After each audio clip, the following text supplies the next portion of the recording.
Welcome back to our brand new series, How to Buy Your Dream Home in Crowley, Texas. This is a brand new series. This is the first video of many, and trust me, many, because we're going to cover all of the cities in the Dallas-Fort Worth Metroplex, but we start off with my favorite because this is currently where I live, Crowley, Texas. So I'm going to show you exactly how to go about finding your dream home in the city of Crowley. I'm going to give you some tips on how to get a better deal. We're going to talk about what mortgage payments are, how to calculate those, the type of real estate to look at, what property taxes are and what they are not, along with so many other things that are going to help you avoid the confusion, avoid the overwhelm, and avoid making mistakes that are going to be costly whenever you're purchasing a home. And a costly mistake that I'm trying to avoid is not having the microphone on. So now that I know that it's working, a like is going to go a long way. It's going to really help us get this video out to the masses. So if you could do me a huge favor and just hit that like button, that's going to really help us grow, get this out into the community that can absolutely use it. So as you're coming in, a like is going to go a long way, and drop in the comment section where you're listening from today. We're going to get moving very, very quickly. Now we're going to get started in a bit of an unconventional way. Now, in an unconventional way for us real estate agents, because oftentimes, I don't know if you've ever purchased a home before, oftentimes when you've called a realtor, one of the first questions is, what's your budget? Right? How much do you have? What have you been pre-qualified? And that just tends to be the very first step that you get, as a homework assignment, right? They might ask you a few questions here or there. They might give you some advice along the way, but really the first action item is turning you away at the door to go get pre-qualified and get your VIP ticket to have more of a substantive conversation. Again, if that has happened to you, let me know in the comment section down below, because I can guarantee you that that's happening right now more than ever. Now, the reason I bring that up is because that's the conventional way for us real estate agents. So whenever I say unconventional way, I mean the way that you're used to getting started with the real estate process, which is starting online. So for us, it's unconventional, but for you, it's natural. You're going into the Zillows of the world, the Realtor.coms of the world, the Redfins of the world, going onto online portals and searching up properties. Now, there's nothing wrong with that. It's something that we all fall into. So I myself, whenever I was looking to purchase my first home, my second home, and beyond, I was going to the online searches, to the online portals, looking for properties that were in an area that I was thinking about, looking at prices, looking what the homes had, what they didn't have.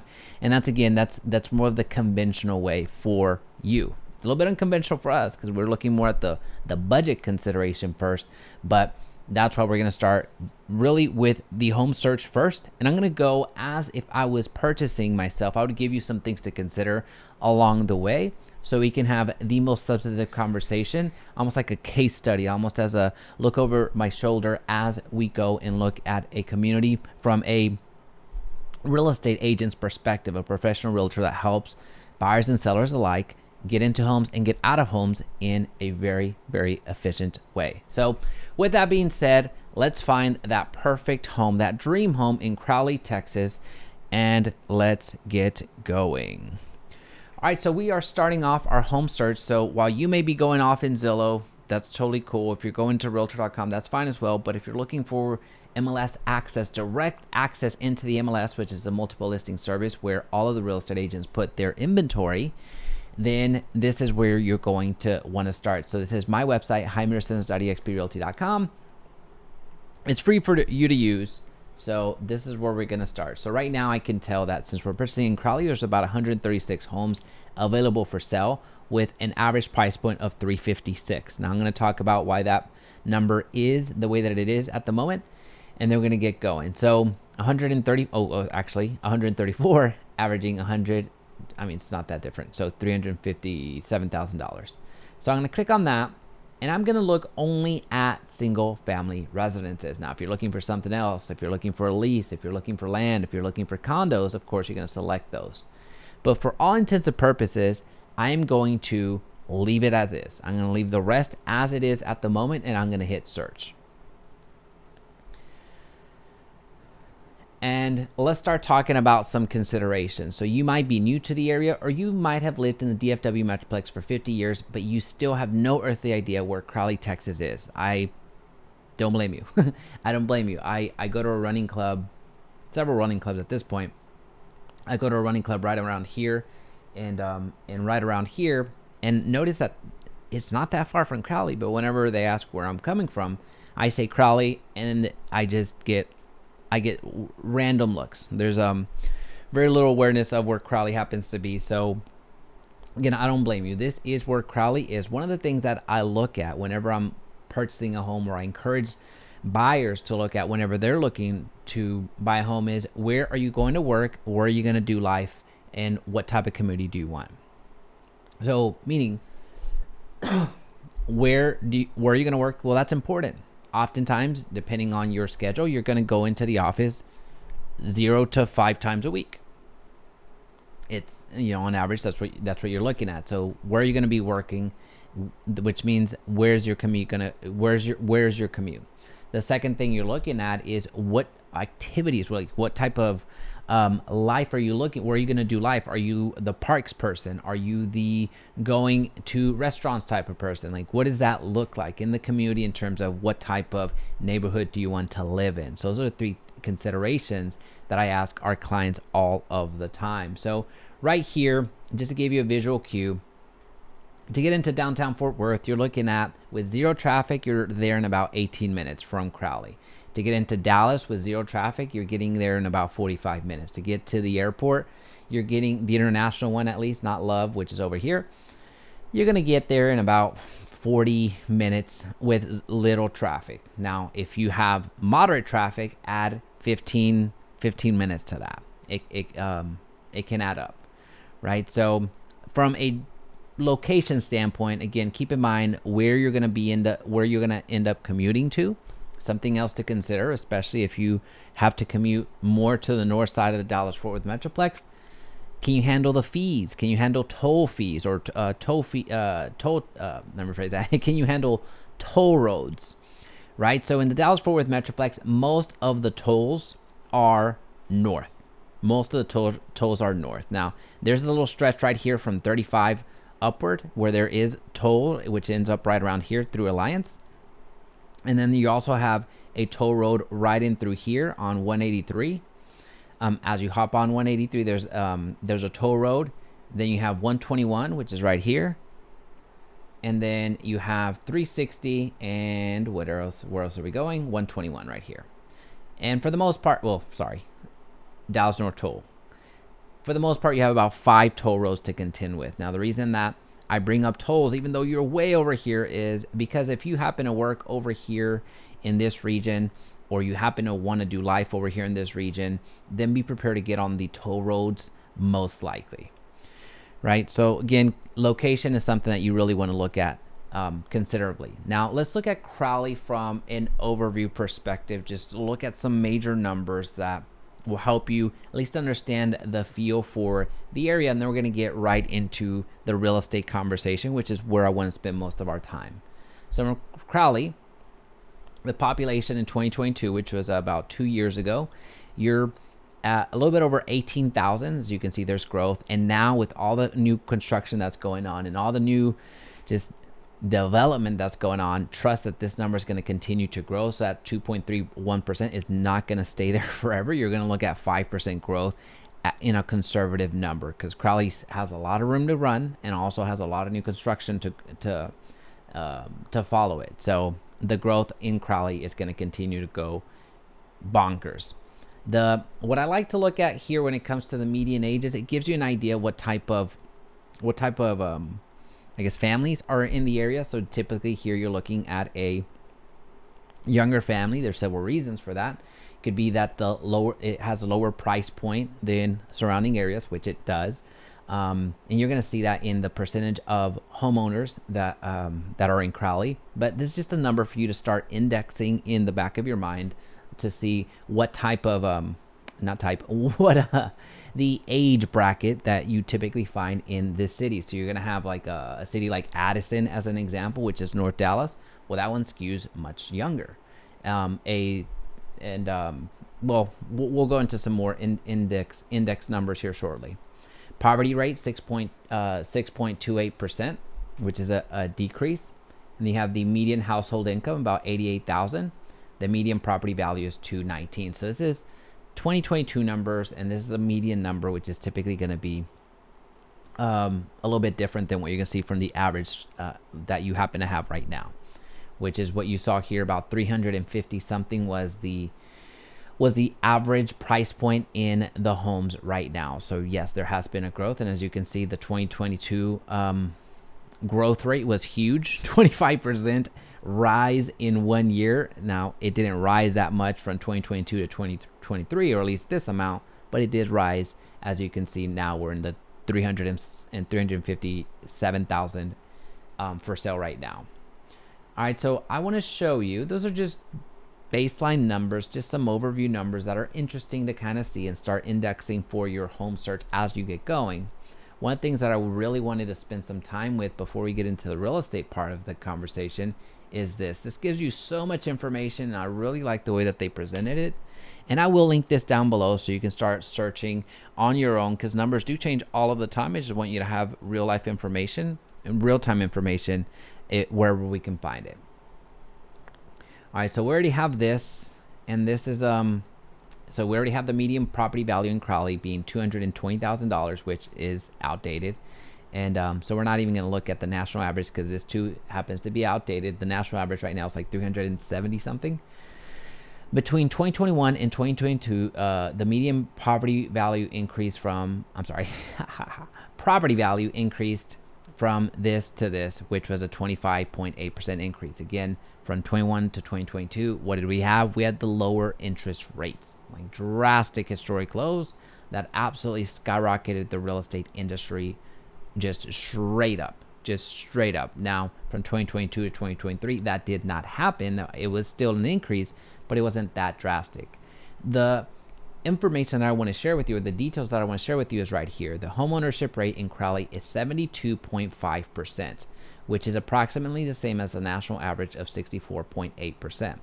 Why is this important? Well, when it comes to the home ownership rate, there's several factors that go into this. This lets you know, well, how many renters are in the area? Is this what I call a destination city, meaning that ultimately I want to live in this city? Is this ultimately where I want to purchase in this city? Where, as an example, to give you just some benchmarks to consider, Colleyville, Flower Mound, South Lake, Highland Park, those types of cities, those cities are what I call destination cities. These are cities that people are aspiring to live in. Unfortunately, the real estate prices may not meet with the budget. However, those home ownership rates are in the 90%. If you try to move to South Lake, you're more than welcome to. The home ownership rate there is about 98% plus. If you move to Colleyville, or try to move to Colleyville, the home ownership rate is about 95%. Just to give you some benchmarks to start comparing against. So this is why I really want to go and spend some time in sharing where Crowley stacks up to other cities in the Dallas-Fort Worth Metroplex, because we have these conversations with clients all of the time. If you want to have your personal breakdown on cities that you're considering, make sure that you check out the links down below so we can book a discovery call so we can have these types of conversations specifically for you. But again, this is really part of the series, and why I really feel that this is a very important conversation to have, because we get to have these types of in-depth explanations of what the cities are and what they are not. Now, when it comes to the average commute, you're looking at about 30 minutes. That's not too far off. 30 as an example, since Crowley is in the further on the outer edges of the Dallas-Fort Worth Metroplex, a lot of us are commuting.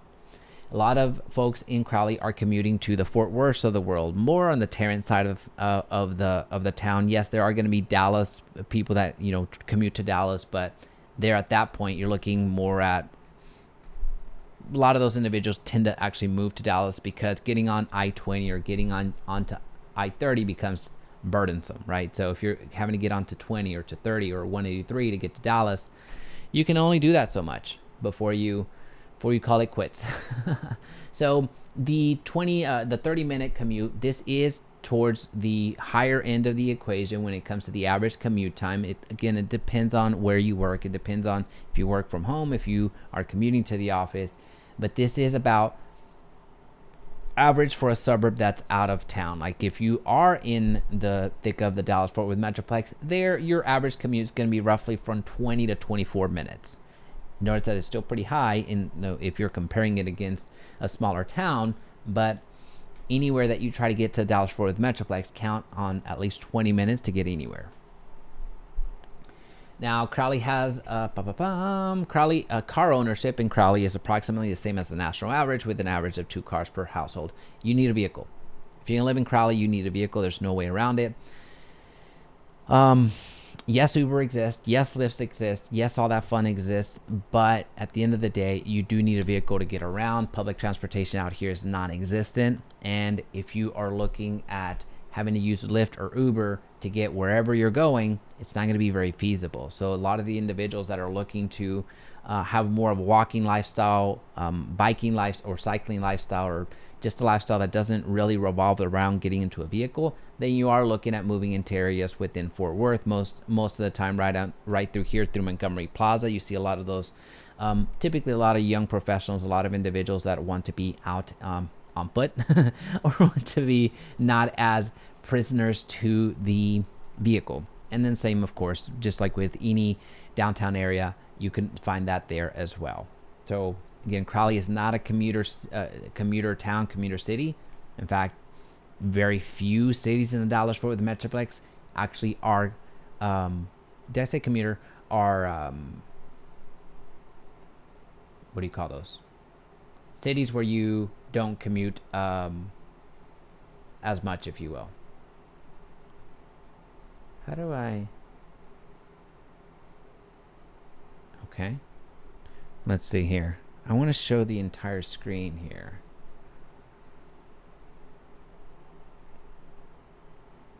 Okay. And the rest of the information, it's not going to really do too much for what we're trying to do, because these numbers are a little bit outdated and aren't really what we're going to be doing today. All right, so let's start looking at the city itself. Let's start looking at real estate. So we've looked at the location where it happens to be. We've looked at the just information that would be important for us to know when it comes to, you know, how many people are in the area, getting a little sense of Crowley from a homeownership perspective. Do we have more homeowners than renters? What does that look like? What does the commute entail and all that fun stuff? So as we go here and scroll down a little bit more, you get to see more of the footprint of Crowley. Overall, the city of Crowley, as you see, is about 20,000 in population. It's not that large. Now you have the high school over here, and you're gonna have another high school over here, North Crowley, but that's actually in Fort Worth. And then you're gonna have the middle school over here, or one of the middle schools over here, and a brand new stadium right up through here. You're gonna have, oh, there it is, the multi-purpose stadium, brand new facility. It's about a year old. It's a phenomenal complex, but here again, it's in the Fort Worth city limits. But what I wanted to show you again is we really want to focus more on the real estate side of things. This is where we're going to spend most of our time, where we start looking at the different type of real estate available. Now, a lot of it's going to depend on the budget that we're working with. So what I want to show you is the minimum and the maximum. I want to show you the homes that are available for sale right now. So as you can see, you have a home that the least expensive home right now is about $179,000. Now this is a manufactured home, and the non-manufactured home, the least expensive, is $220,000. So if you're looking at the budget and you're looking for homes that are under $300,000, or cities that have homes that are under $300,000, you're gonna have a good amount of options here in Crowley. So as I continue scrolling down, we are just about to hit the $300,000 mark. So up until now, we have what, 30 options, 40 options? No, 25 options. Maybe I'm just exaggerating. Let's just say 20 options. It went from 30 to 40 to 20. So let's just say you have about 20 options of homes under $300,000. That's still quite economical when you consider the prices that you have around the Dallas-Fort Worth Metroplex. Now let's go to the higher end of the spectrum. Let's look at what the highest property values happen to be in Crowley. So you see the most expensive home for sale right now in Crowley, Texas is a $620,000 home, 3,400 square feet, 5 beds, 3 baths, and you have one that's 600. So you have a lot of $500,000 properties that are brand new. So I just mentioned at the beginning that 357,000 average price point that we saw as we were getting into the MLS. I kind of led the witness there a little bit, sharing that number is actually on the higher end because there's a lot of new construction being fed into that number. Now, it doesn't mean that number is wrong, but I want to give you some context as to why that is, given that there's a lot of homes that are being built right now, and those are the homes that you can expect to have on the higher end of the equation. So here you have homes in the 500,000s, and they're beautiful, they're fantastic, they're incredible homes. But when you're looking at the prices and the averages, this does skew the prices up towards the higher end because of that. They are brand new homes. Beautiful homes. So what we're going to do is we're going to find a home in the middle. We're going to find a home in the middle, and I'm going to show you some key numbers to look at as you're looking for real estate. Again, the main goal here is to really give you some consideration as to what to look out for when you're purchasing a home, from selecting the city, selecting the area, selecting the neighborhood, so you see what's going on. Now, what I really like to do before we drill down is I want to show you a very simple way for you to identify the communities that the different types of communities. So the easiest way to do that is you see that there's all these homes for sale, but if you're brand new to the area, you may not know any of these, and that's okay. I mean, it's natural, right? So one of the biggest indicators as to, the areas that a lot of folks want to be in is, well, it's really tied to price, right? So homes that a lot of folks want to be in, or areas that a lot of folks want to be in, will tend to be a little bit more expensive. It's only natural. I'm not telling you anything you don't know. So one of the easiest things that you can do whenever you're searching for homes, is you see there's 94 homes for sale right now that are single family in Crowley, is start going and eliminating some homes that you might not consider, or essentially it'll give you a short list of areas to look at. Again, it's going to depend on your budget. If your budget is $300,000, then it is $300,000. That's what it happens to be, and there's nothing wrong with that. But if you're looking for different types of neighborhoods, you can use this simple little trick of reducing based off of, or discarding based off of, minimum price. So if you're looking for homes, let's just say, as you start finding different areas, you can just say, I want homes that are at least $300,000. You're going to see this number go from whatever number that was. Was it 90 something? I don't remember what that number was. All right, so now we're down to 74. Now that didn't strike out a lot, and we knew that was going to be the case because there was the price point here is relatively affordable. So what we're going to do is we're going to go, and now we're going to drill down and say, nix out all of the homes that are under $500,000.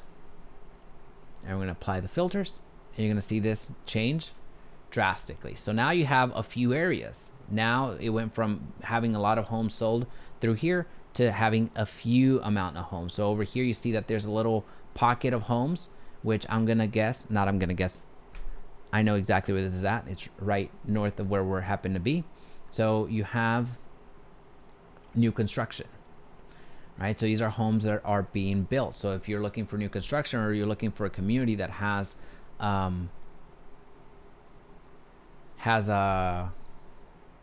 if you're looking for a community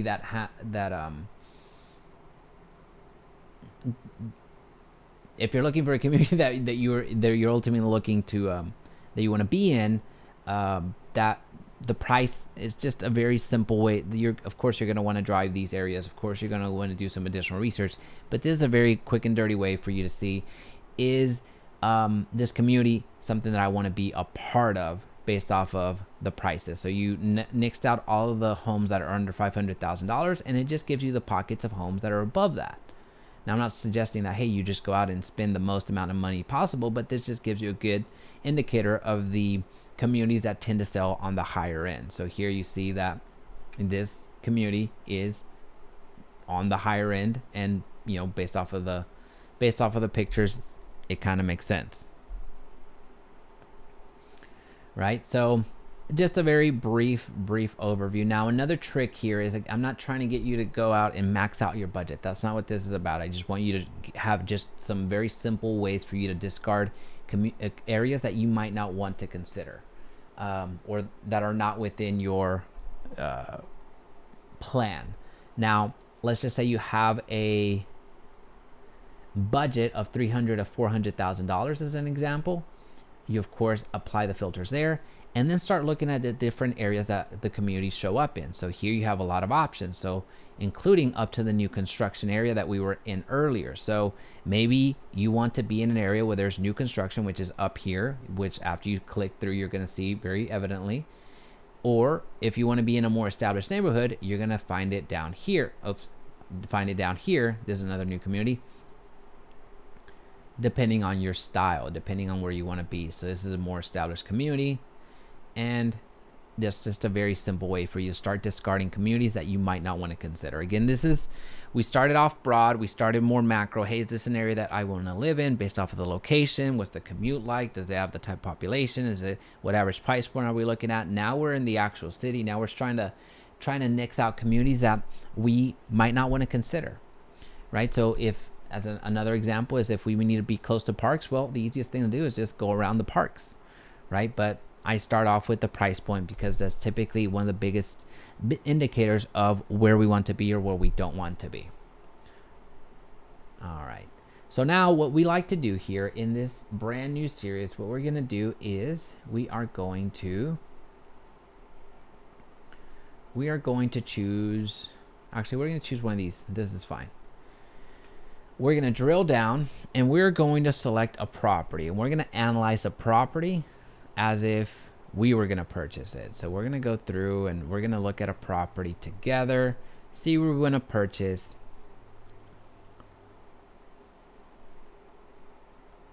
All right, so we're going to purchase this property right here. So we're going to go through and we're going to look at it. So I can see that it has tile floor. Okay. All right. So the kitchen, it's an original kitchen based off of what I'm seeing.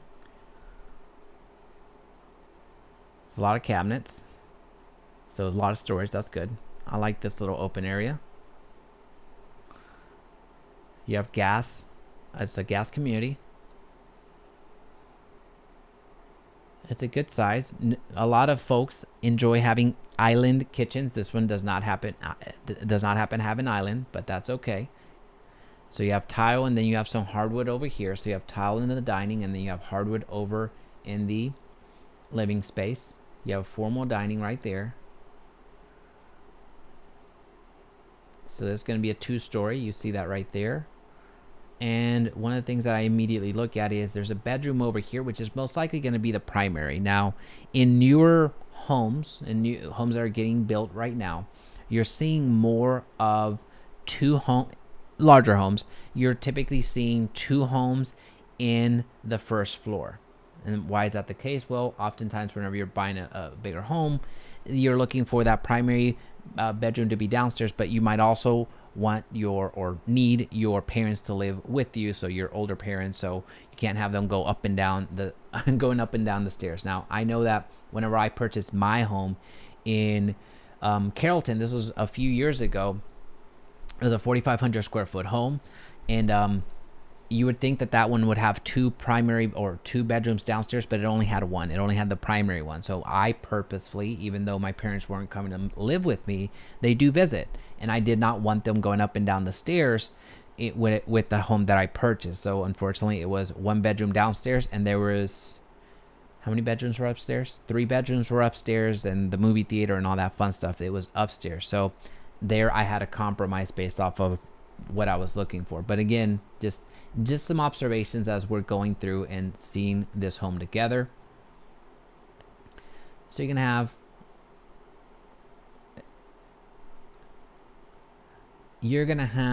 there's no updates on this particular home, and I'm not saying that it needs them, but these are just very evident things. Like this is the original sinks with the original cabinets, the original flooring. So nothing has been done from a update perspective. And that's something you're going to be analyzing in the price. That's something you're going to take into consideration as you're looking at more homes. And you're going to be able to compare, well, this home was being sold for $350,000, while this home was being sold for, let's say, $20,000 more, but it has more of an updated home. And so I don't have to do more updated features, so I don't have to do a lot with it. So up here, this is essentially it's a 1.5, because I don't think there's bedrooms up here. This looks like it's just the yeah, it looks like to be 1.5.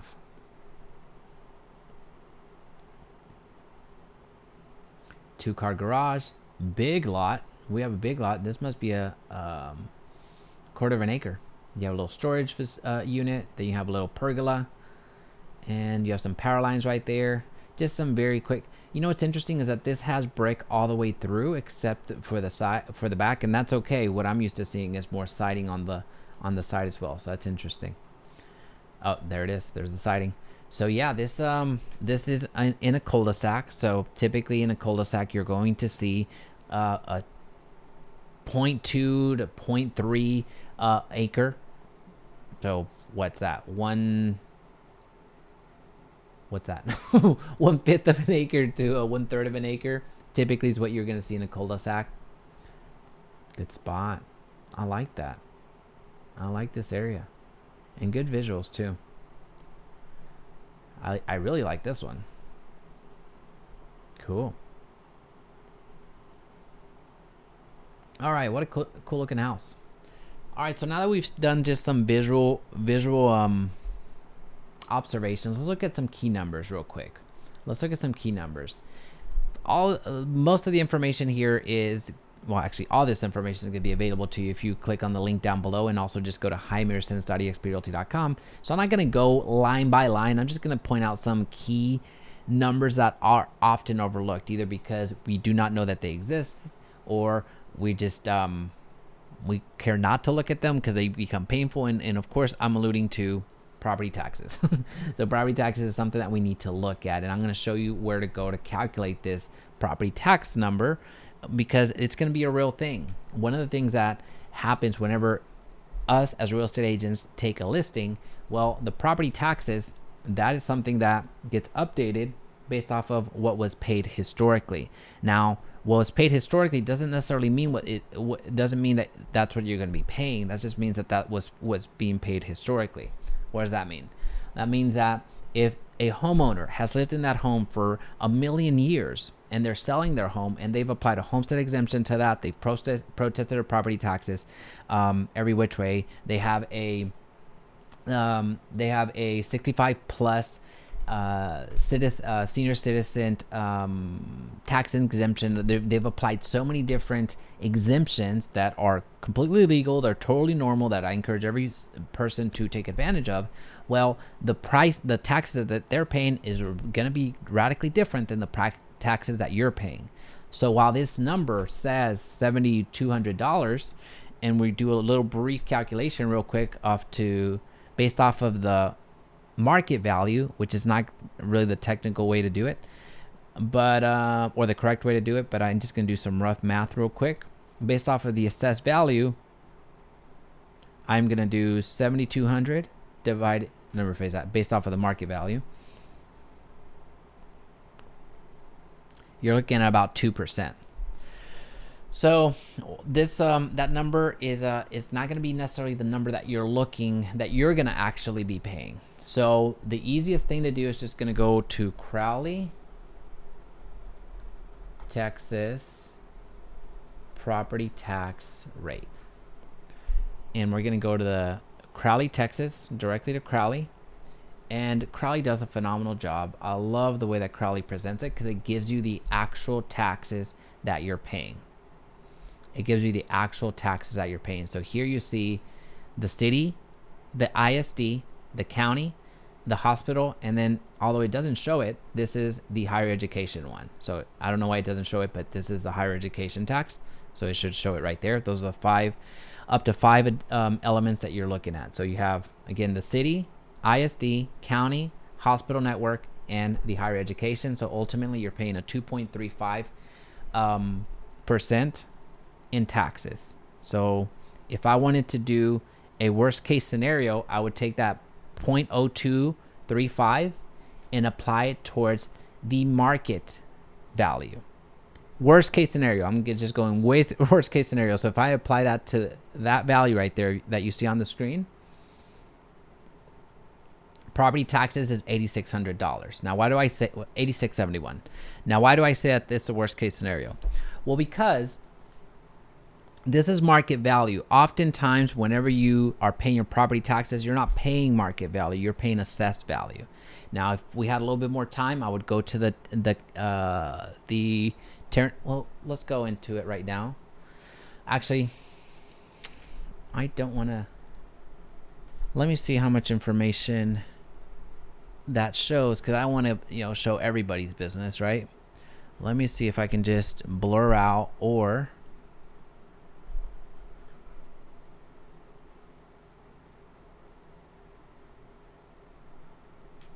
at least not show the property owner's name.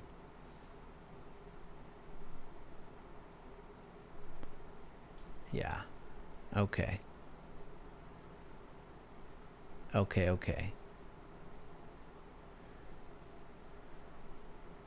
All right, this is good. All right.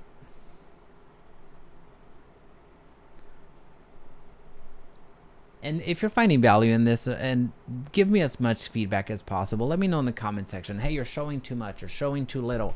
These are things that I enjoy doing these things, so I could go on and on and on, but I want to get more of your feedback. I want to actually show what you want to see, what you would find value in. This type of stuff, I would much rather show this to you early so you don't get surprised later on. And here's a few considerations. Again, I don't want to show the property owner's name and all that stuff because that's beyond what we need to do right now. I want to show you this right here. So I want to show you this is what they have paid in taxes. It's something that we input from the listing side. Now, here's the thing. When it comes to the value, this is what the assessed value is. This is the assessed, so total appraised. Pending indicates the property record has not been complete. Oh, well, anyway. So this is assessed value. This is what they are multiplying the taxes against. Now, it's a blended property tax rate and all that fun stuff. But for our purposes, let's just keep it simple. This is the assessed value is $336. Now look at how much the property is being sold for. Now, does it mean that it's not worth $367? No, it probably is worth $369. It's being charged less. It's being taxed less because most often you're gonna see the assessed value be less than the market value. So that's why you see this being significantly less than the conservative number that I gave you of $86.71. Now, you also see something else. You see that they have applied a homestead exemption and a disabled veteran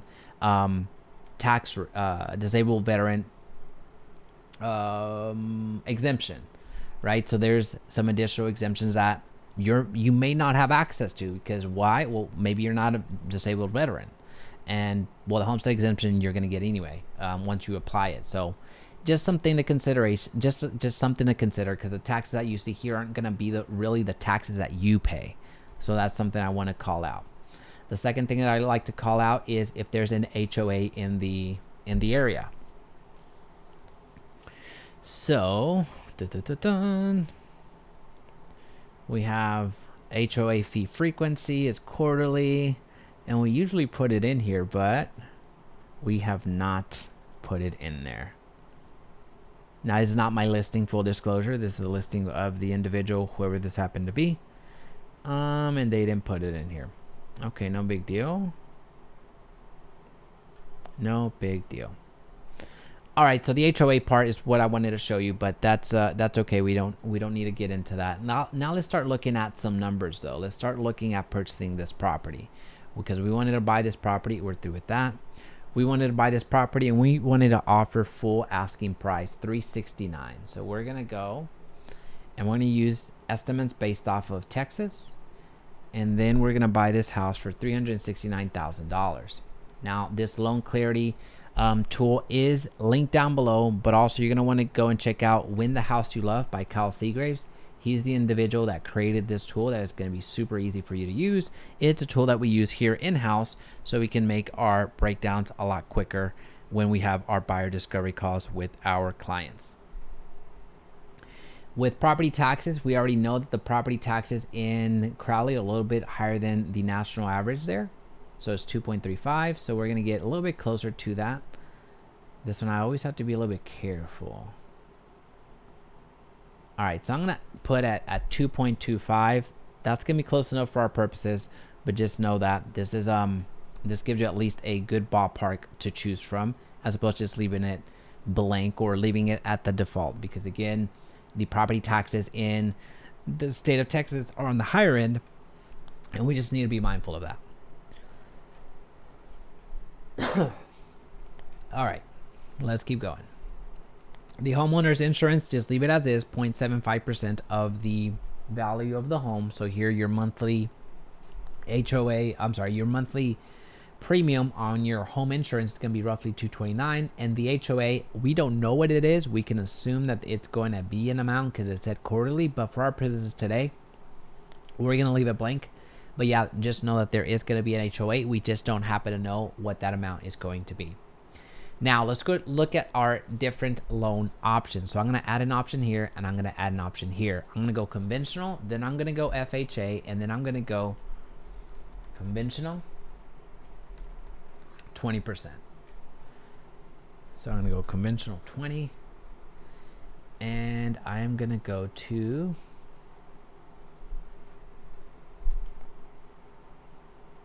%.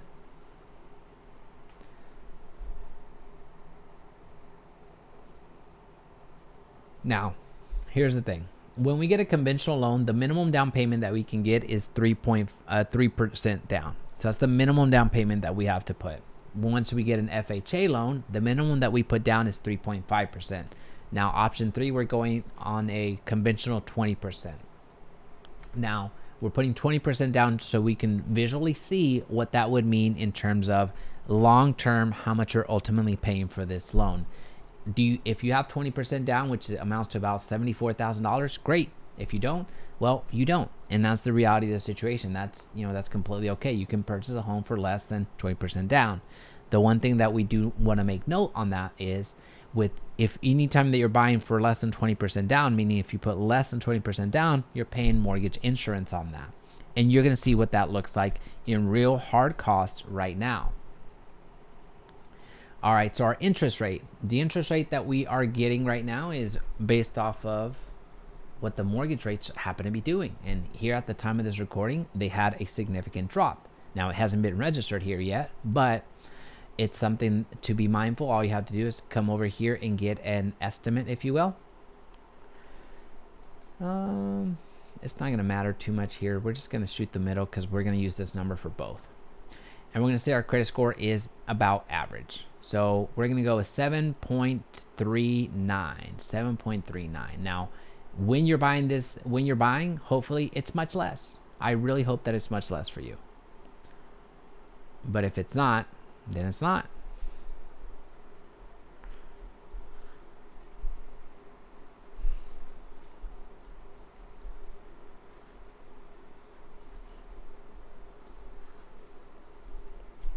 All right, so we're going to assume that we have a fixed interest rate of 7.39. That is what we have at the current moment. Now, when you're doing this breakdown later on in the future, if it's more, okay, that's what it is. If it's less, great.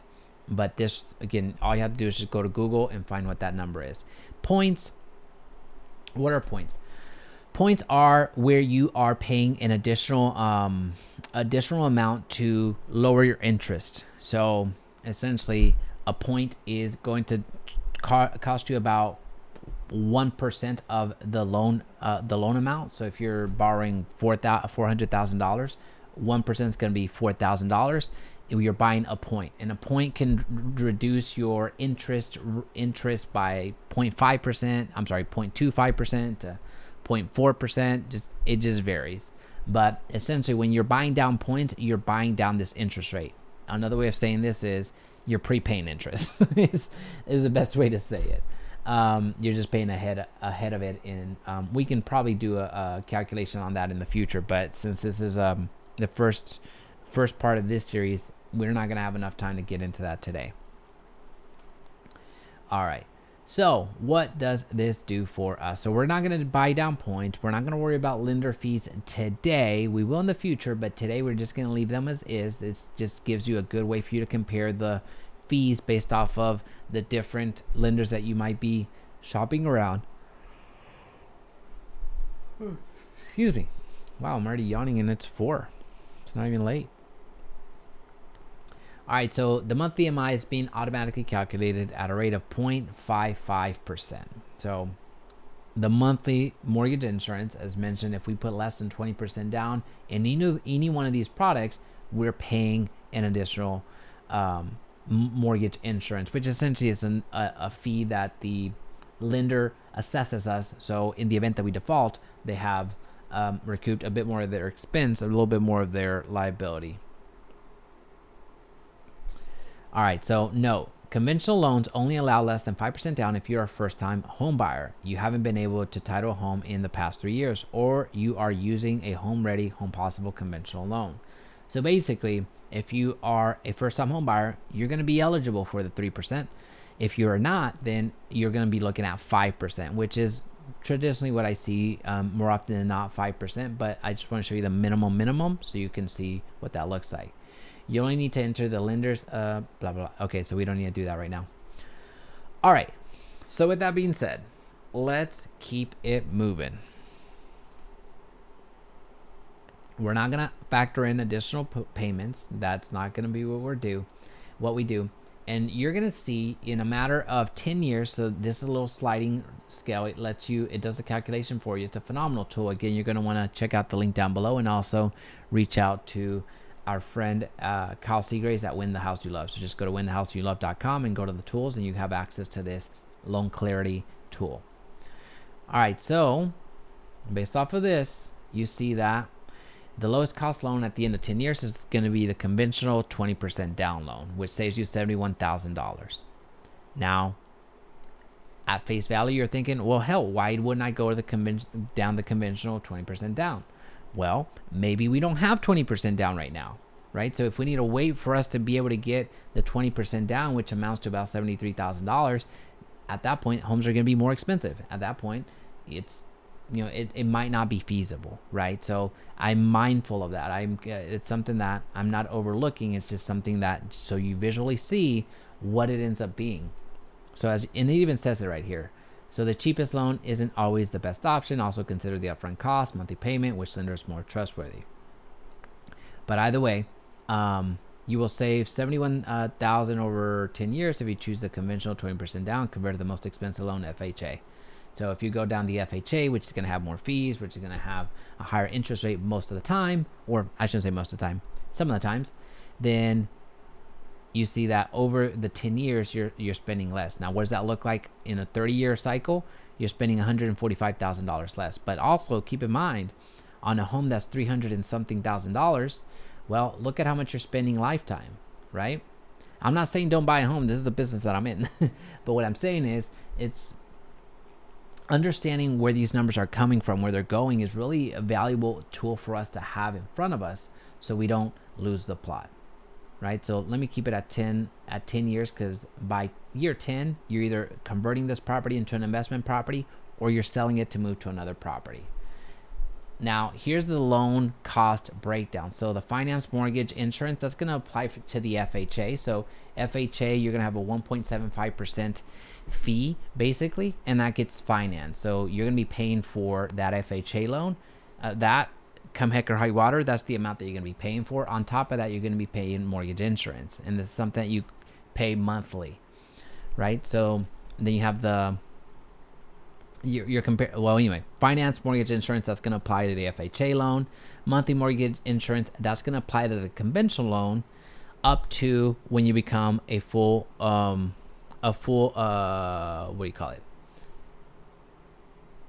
up till you get 20% owner equity in that home. So let me show you the life of that real quick. So you see that if you go down the conventional route, your monthly mortgage insurance, you would have paid $24,000 in the span of those. I have to say the span of 30 years, even though the mortgage insurance would drop off way sooner than that, like around year 8, around year 8 or so, depending on appreciation.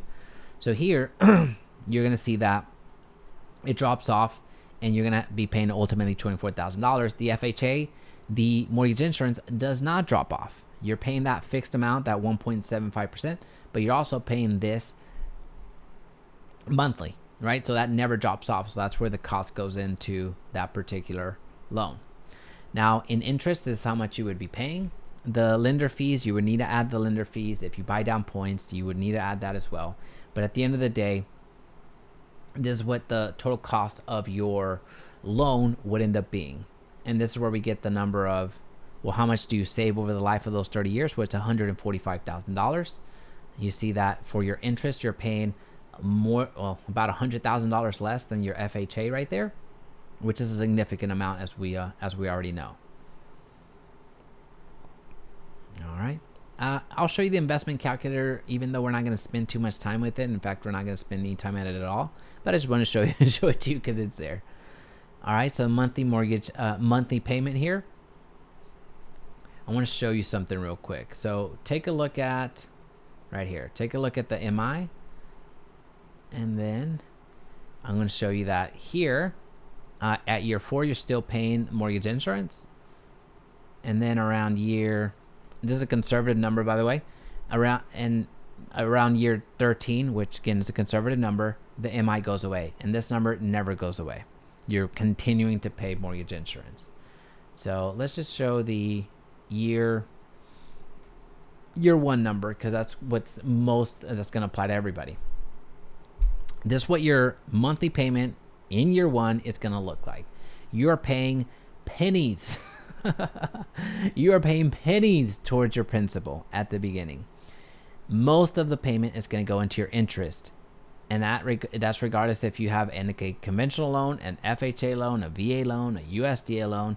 Same thing with even if you put more percent down, you're still paying way more in interest than you are into the principal. So just be mindful of that. So anything that you can spare to get into the principal, meaning if you can pay into the principal a little bit more, that would help you get rid of the loan a little bit faster.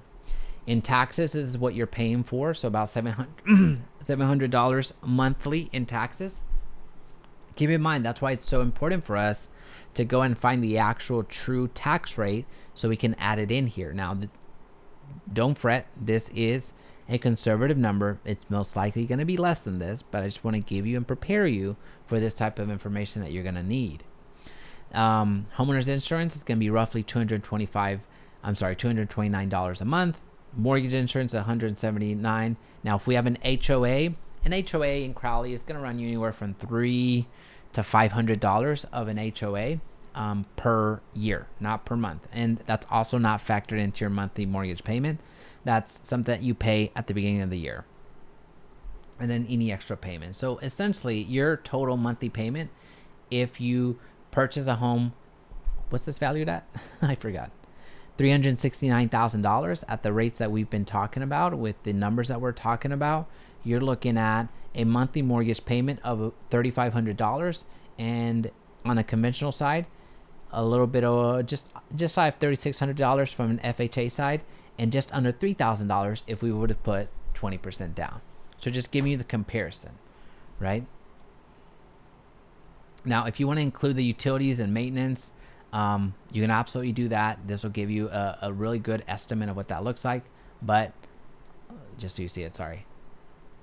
This is an estimate. If you want to get a little bit more aggressive, if you want to do all that stuff, cool. But just if you're looking at your true cost, this is what you're going to do. All right, equity. So in equity, you see you have a good jump start over here. When you put 20% down, then yeah, there's a big difference between 20% down and 3%. Makes sense, right? But as you start making payments, of course, the bottle starts filling up. What's up? Boom, boom, boom, boom, boom, boom, boom, boom, boom, boom, boom.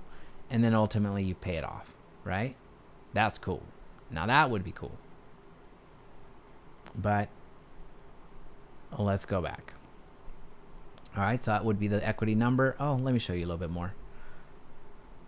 So here, after year, 7, you see that your equity, your loan balance, how much you have left, and the principal that you've paid down, which you divide those, it's principal divided by loan balance, you're looking at the amount of equity that you own. So here you have 27%. And an FHA, you would be at 10% and 11%. It just makes sense because based off of the down payment that you've been making. Right? So if by year 10, you see that now your conventional loan has outpaced the FHA loan. But let's continue. All right, so loan details. What do I want to show you on the loan details? I kind of already talked about that loan part, but the down payment, when it comes to how much money you would need down, we established that with conventional, we're doing 3% down. FHA, we're doing 3.5% down. With conventional 20%, we're doing 20% down here, which means that our base loan amount is how much we're borrowing. Loan to value, finance, mortgage, insurance, this is going to only apply to the FHA loan. Total loan amount, blah, blah, blah. Really the more important thing here is going to be your MI fall off. So how quickly is the mortgage insurance going to fall off? Now this is again a conservative number. 12 years is a conservative number for the fact that homes are going to continue to appreciate. Hopefully they're going to continue to appreciate. So that appreciation of the homes, just naturally, the home that you bought for $300,000, when it gets valued at $400,000, $500,000, that counts towards your equity part. So once that happens, your conventional does away with the mortgage insurance. On conventional loans, you have to request that your lender removes PMI at 20% equity. This may require payment for a home value assessment to make sure that the value of the home doesn't decrease. PMI automatically falls off at 22% equity, right? So there's a little insider baseball for you. Now, if you're looking to sell your home in the future, there's a few calculations that you can make, right? So on year 10, let's just say you wanted to sell that home. Your appreciation, we're putting at a 4% appreciation. That is a modest number. Like if you want to be super conservative, just go 0% appreciation, which I don't recommend. But there's been times, and you actually even saw it from 21 to 2022, where appreciation was just bonkers. You had that year, it was 25% in Crowley, and other markets, there was like 32% up in Prosper. We cannot factor that in. Like that's not going to happen again. A modest appreciation rate is going to be 3 to 5%. So this is well within normal numbers. This is not going to be a big of a stretch for that to happen. The cost to sell, most of it's going to depend on the commission that you're offering your agent. Is going to be how much it costs you to repair your home a little bit, or whatever you need to do to get it ready to sell. So cost to sell, that's where this goes into the equation. Tax increase per year, so your taxes are also going to be going up. Maybe not the number itself, but since you're appreciating, your taxes are also going to be going up with that. Insurance increase per year, same thing. Your homeowner's insurance is something that's going to continue rising. So these are just modest and very, very conservative numbers for you to consider as you get into the calculation. So appreciation versus the net cost of selling. You're going to see the appreciation that's been gained. You're going to see the cost to sell per the home, the loan cost, how much it actually cost you, property taxes that you've paid, homeowners insurance that you paid, HOA if you've paid that, or whatever that happens to be. So you see the benefit versus the cost, and this is how you do that calculation, right? So we're not going to spend too much time in it, but we'll probably break this video down a little bit further, and they'll probably break this down in an individual video itself, the actual cost of selling versus the estimated closing cost. I think that would be a good breakdown to go into. Now, when you're looking at the amortization table, since this is a fixed rate, it's not going to be too different. Actually, it's not going to be different at all from the principal and interest together. So your monthly mortgage payment is going to be the same, but what you're going to see be different is how much you're actually paying into the principal. So as you start scrolling down, you're going to see more of the number going into the principal. So you see this number continues to rise, more into the principal and then less into the interest. So you're eating away at the loan amount that you ultimately owed. So where ultimately in 30 years, you've paid that off, right? So this is, again, been a breakdown of the area to consider. That if you're looking to move into the area, this is the things to consider, such as location, such as commute, such as the area, the neighborhoods that you're looking at. Shared with you a few key numbers to look at when you're purchasing a home. Most importantly, the taxes. And just, we did go through the home and we called out a few things that you might consider when you're looking to purchase a home. Of course, we went through a overview of the city of Crowley just to understand what type of town or / city, if you want to call it that, which I kind of go back and forth. Sometimes I call it a town, sometimes I call it a city. I'm very familiar with small towns, so whatever you're going to call it, whether it's a city or a town, that's up to you. So we've gone through, again, the overview of Crowley just to have an understanding of what the city is about. There you go. I just changed it back to city. But really where we spent most of our time, and hopefully a lot of the value, was really understanding what these numbers are, how to ultimately, what's going to cost us to purchase in terms of money down, along with the types of loans that we can consider whenever we're purchasing in the city of Crowley. So you have a really good understanding of what that looks like from a financial perspective, because oftentimes we see this beautiful home that we're trying to buy and we just don't necessarily know where to start. We get a little bit flustered because we don't really know what these numbers mean, how to calculate them, and everything in between. But hopefully now you have a bit of a understanding of what it actually takes to purchase in Crowley, what the area is like, if this is a city that you want to live in, and everything in between. So let me know any feedback any possible feedback. Let me know in the comment section down below. This is our kickoff series. This is the first part of our series of finding the perfect house series. We start off with Crowley and we're going to go into all the cities in the Dallas-Fort Worth Metroplex. So any feedback that you share now is going to really help us for that next video. But we still have our ongoing series, the cost of living series, which we go live on Sundays and on Wednesdays. So be on the lookout for those. We continue to go live Sundays and Wednesdays where we go into the cost of living in each one of these cities, so you have a really good understanding of what that looks like. Either way, hope you have a fantastic day. If we can be of any service, whether you're looking to buy or sell in Crowley or anywhere in the Dallas-Fort Worth Metroplex, please feel free to reach out. Our contact information is down below. Outside of that, see you on the next one. Thank you.